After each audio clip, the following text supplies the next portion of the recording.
we're doing a little bit different today. We're gonna be talking and debating over mecha anime versus like people who are kind of not into it. Me, I'm not really into mecha anime, and Omar here is probably one of the more experts of mecha anime. So Yes. Yeah. We are basically caught up with. I'm there. I'm damn near caught up with One Piece at this point. So it's time to expand a little bit outside of the One Piece world. And I started in the mecha genre. My personal self. I only got into the Shonen Jump world as of late, recently, and just to discuss the little differences in like how mecha has developed over time compared to what Andy has seen. yes, If that makes sense. yeah, this is a little test one that we're doing, but I can so explain to me why you mess with mecha anime so much. What's the things that attract you to it? Because understand this mecha anime as a genre, you can really split it in two Mm-hmm. between the super robot genre and like the real robot genre. Okay. Because the same way as Shonen has its big three of One Piece, Naruto, and Bleach, and how those three have really like paved the way, given a lot of inspiration to newer anime. If I'm correct in saying this, Yeah. Mm-hmm. Mecha anime has its own three of being Mazinger Z, Gundam, and Getter Robo. Gurren Lagann is straight from Mazinger Z and Getter Robo in terms of the super robot genre, and that's what we've seen now. You've seen Gurren Lagann, Yes, I have. and what did you think of Gurren Lagann? So Garen Lagann to me, I understand. I was telling him earlier. I understand that it's a mecha, but it doesn't feel like a mecha. Just because in my head, when I imagine mechas, I think like a lot. I feel like it's a lot of talking, if that makes sense. Like the only obviously in mecha anime, the only good parts of mecha animes is when they're in a mech. Crazy. That's But crazy. that's because Okay. that's like. Because like so when I think of mecha, earlier this year I started watching Gundam. Omar made me watch Gundam, and I thought it was really interesting when they finally got into the damn robot. My issue is with all the talking and the politics, and that's kind of what I feel like turns me off from mecha. But to Gurren Lagann, my issue with Gurren Lagann is that like it ended really sad, and I'm not a fan of like very like seldom endings or like they I will say though, you're right in saying that it does inspire a lot because hell, even Gurren Lagann, even the ending of Gurren Lagann was completely like copied and pasted in the Samurai Jack, the cartoon ending, where it was like they had to beat the big evil, and then the main character's wife dies at the end of it. Spoiler alert, but it's been damn near 20 something years, so you should have watched it if you're gonna I'll watch put it. spoiler warnings before this video Yeah. starts. But like understanding that it's Gurren Lagann, and then using Code Geass. I actually have never seen Code Geass. Okay, so Code Geass and Gurren Lagann to me are like the two animes that are like most popular in terms of mecha in the modern anime day. Correct? Those have been the two.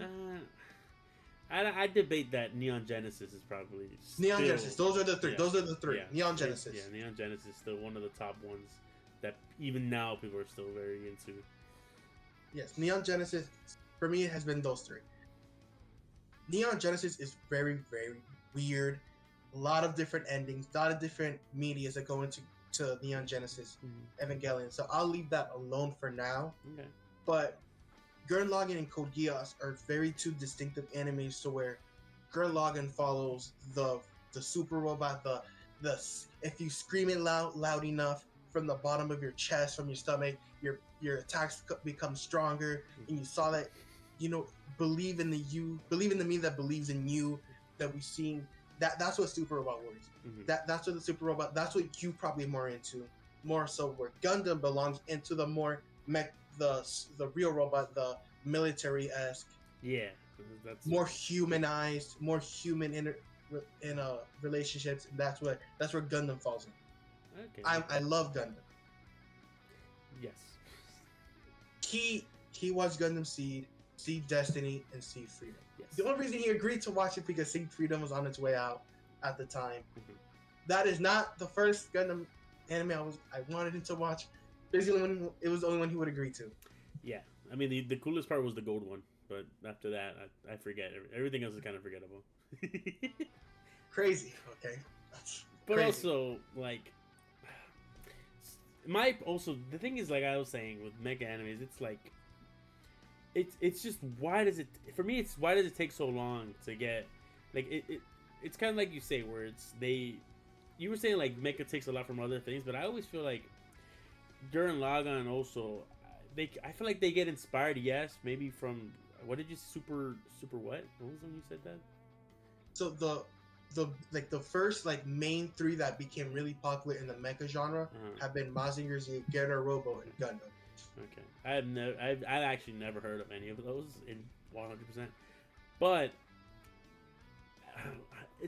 it's so hard to explain why non it's I guess it's just the way that they pace things, where it's very sporadic of like, so as you know he said that I watched it, so Gundam Seed was like, all right, one side, second side, no one's evil because in war no one's evil, so it's like the whole battle there, and then out of nowhere there's most of the time there's like a third side that's like, okay, so you're just seeing the politics of like, okay, oh, we're doing this because of this reason, but you know we have our rights, and I think maybe that's what brings the cadence of it and brings people into wanting to watch it, because you're like, you can root for who you want to, because in the end everybody's right in their own way.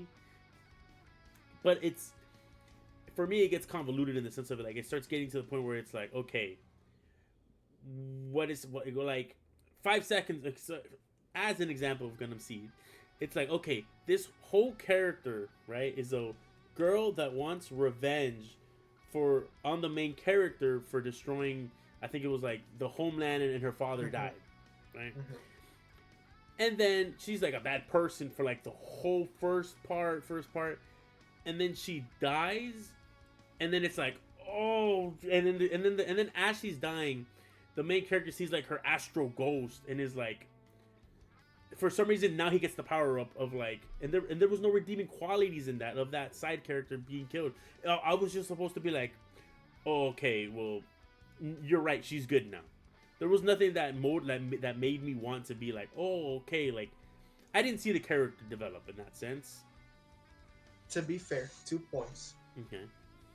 You did watch the movies, not the show. You watched. Yeah, that's true. You did watch the movies, not the show, but also understand from Kira's point of view, when Flay dies, he might have never truly felt as if he was manipulated, because he was using that to cope, even though Flay was most definitely being manipulated. Yeah, okay. From his POV, that was someone that was there for him at that time, and died right before his he couldn't even do anything. Okay, that's just it. But see, like, so for another example of like where I feel like a lot of where mechas do this thing with characters of like, okay, they're like bad people, and then they're supposed to do an ultimate sacrifice, which I don't know if you've ever seen. Have you ever seen Eureka 7? It's another like. So Eureka 7, it's a mech, and there's this character named Holland. Right? I'm not gonna spoil it too much since you don't know about it. The whole entire show, he's just beating the absolute hell out of a 10-year-old main character. Right? And then, like, there's just nothing good about it. And it's like, but for some reason, in the last couple episodes, you're supposed to be like, oh, he did this thing, so now he's good.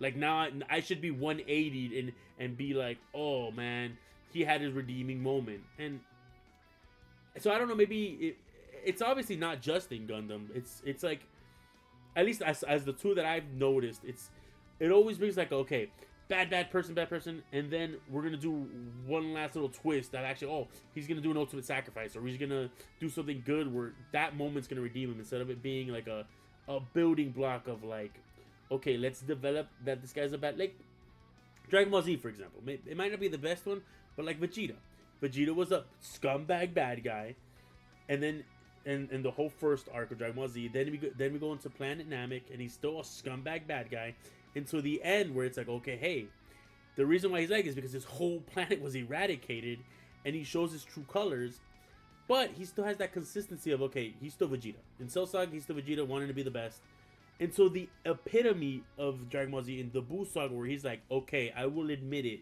Goku, you are number one. And that's when you truly, you're like, okay, I just saw a character grow up throughout the series. And maybe it's because Dragon Ball Z had 100+ episodes, so maybe there's not enough time. But Gundam Seed was I think 52 episodes from Seed, Gundam Seed, and then Gundam Seed Destiny.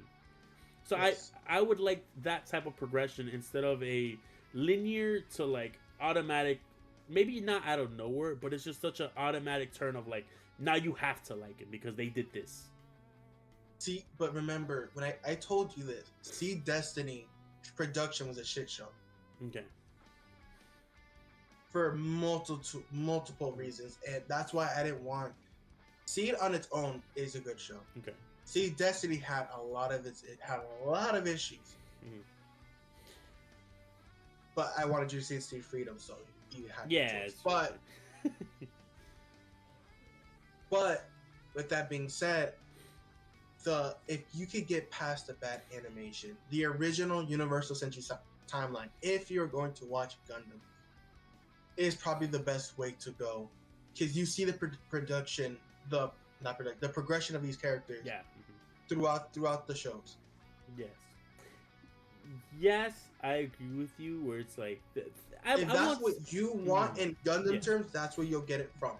Yeah. But of course, that's only half the genre. Yes. Where if you want the Dragon Ball Z type, green action, straight mechs, G Gundam is always gonna be a good option. Then you go into the Super Robot, the Super Robot shows, where the Shin Getter Robo Armageddon would probably be more up your alley, where it's more about the mechs and what those means to those respective worlds.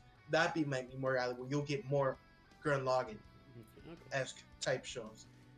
So I feel like this also brings up my next part, where it's like, it's gotten to the point, or maybe it's always been like this, but it's always been to the point now where Mecha, you have to dig through so much garbage, hot trash to find those golden mecha animes. Because we're talking, like, let's be real here. Name one good mecha that has come out in the last 4 years since 2020 began. To be fair, I've been trying to catch up on Shonen. Since 2015. To be very fair. 2010. When did shows like, that's what I'm asking, when did shows like Code Geass drop? I think all of those, maybe I may be wrong, but I'm more than sure they're more than a decade old. The only relevant one, and I will give it its props, that's been a mecha that had there's two actually that I have watched, one was really good, one was really like, this was shit, is Darling in the Franxx. You probably haven't seen it yet, but that was a mecha one where a lot of people were interested in. But it was, again, one of those issues where it was so good. I was into it. I was like, this is it. My opinion has changed. In episode 16, where the anime should have ended, they kept going. And I stopped watching because it made no sense. It again made it the thing of big, super evil, and now the main characters have to sacrifice themselves. It's always the same thing of they want to always go deeper in, where it's like, I'm satisfied here. Let me stay here where I'm like on the high, instead of plateauing and now making it a really, really generic, basic mecha. So that's Darling in the Franxx. Another one that I will admit, as you said, you've been catching with animes. He hasn't really been. He's been kind of catching with shonen. So I like to broaden my horizons. There's this anime called 86, which is 100% a political, it's a military type mecha, but they developed the characters so well, of just making it matter and making each episode matter, seeing them progress, seeing how they interact with the world. And that's where I'll say mechas do great sometimes, where they make the world feel alive because everything has consequences. And you don't get that in some shonen, you don't get that in some seinen shoujo. Sometimes it's only about the main characters, it's never about what happens outside of it. And that's where I'll give Mecha its props. because they know how to fascinatingly do where characters matter, and where they lack, when it's like, okay, I just want to see robots fighting, they do their best to intricate, and that was 86, in my person, was the only one that had masterfully done it, where you were so invested in the actual characters that the mech parts were like the parts where you're like, okay, let's get past this. So I have yet, other than Gurren Lagann, because Gurren Lagann, cream of the crop, I want to find something like that where the people matter just as much as the mech battle matters, and it's rare for that to happen in mechs. So there were two I've recently seen. One of them came out in 2005, Gun X Sword, very good, very Okay. short as well, and one that came out in 2014, Cross Edge. Okay, I haven't seen any of those. So, Cross Edge is very Gun X Sword follows really like the traditional follow this main character through his trials and tribulations as he changes as a person over time until he faces the final big bad. Okay. Cross Edge is more of like if you're into like the dragons and like twists and turns of a world. Okay. Cross Edge. But it proves the point of 2014, that like a decade ago, and maybe like you said, yeah, you haven't been really watching, but there's just not a lot, and I'll give it to the quality of productions when they go into making mechs, because most of the time it's CG bull, like it's always really bad looking stuff, and that's as of late though. Yeah, as of late. So because right now I'm even watching the reboot of Grandizer, which looks amazing. I'm really enjoying the reboot of this throwback, but I think a lot of this also has to do with like the geography of it all, because we don't see on Crunchyroll or any of the where Grandizer is. It's not on any of these sites, but like, I find creative ways to watch it, and then over in Japan, it's huge. When the Mazinger Z Infinity movie came out in around 2018, I believe, it came to the U.S. for 2 special dates, but that was about it, and it went really unnoticed in the U.S. But over in Japan, Puerto Rico, and like Latin America, it was a big grand thing. Okay. I will agree.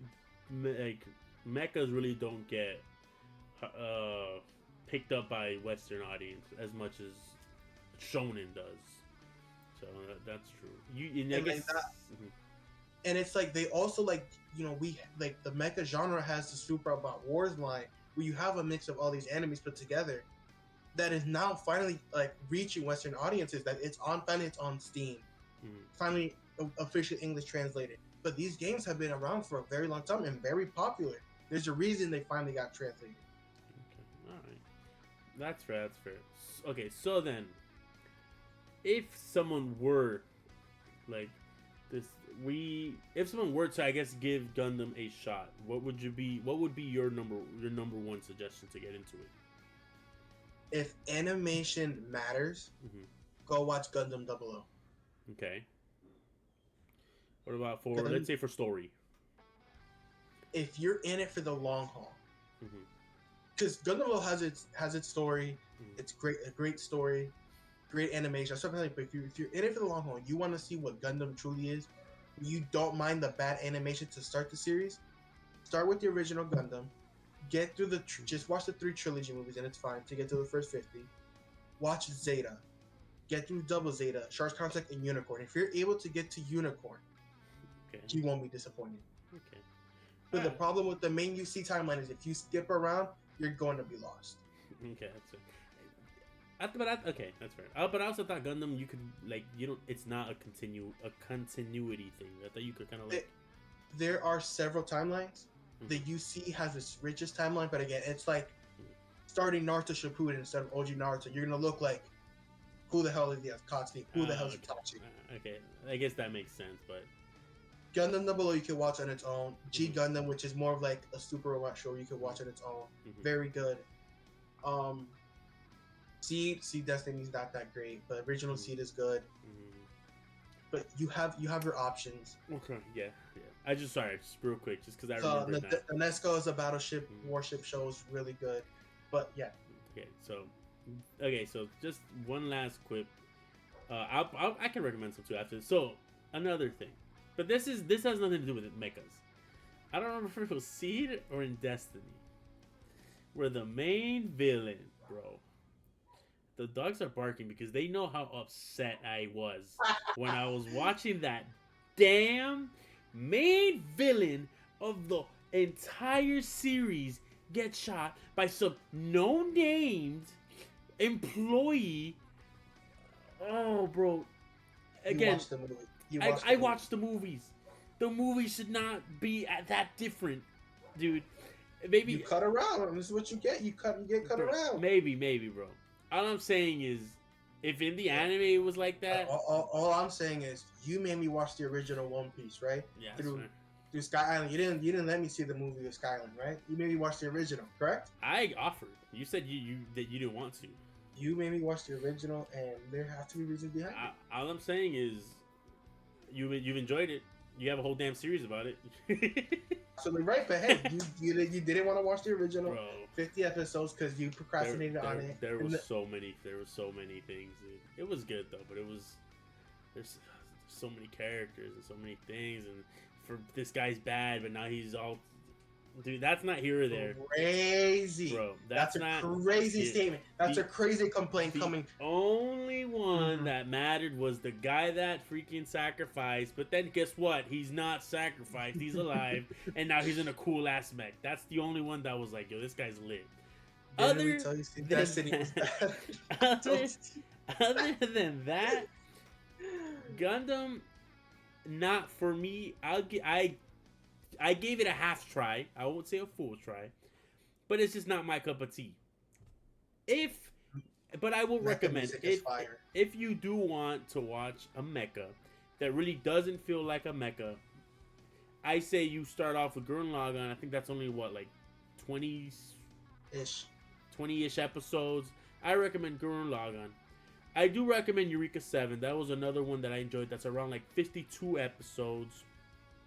And if you're kind of looking for something more kind of like on the emotion side, then I do recommend watching 86, which is 2 seasons, 12 episodes. But those are for people maybe who are not too into mecha or like Gundam, at least, where you want to try to get into it. And if you like it, maybe go ahead and try watch Gundam.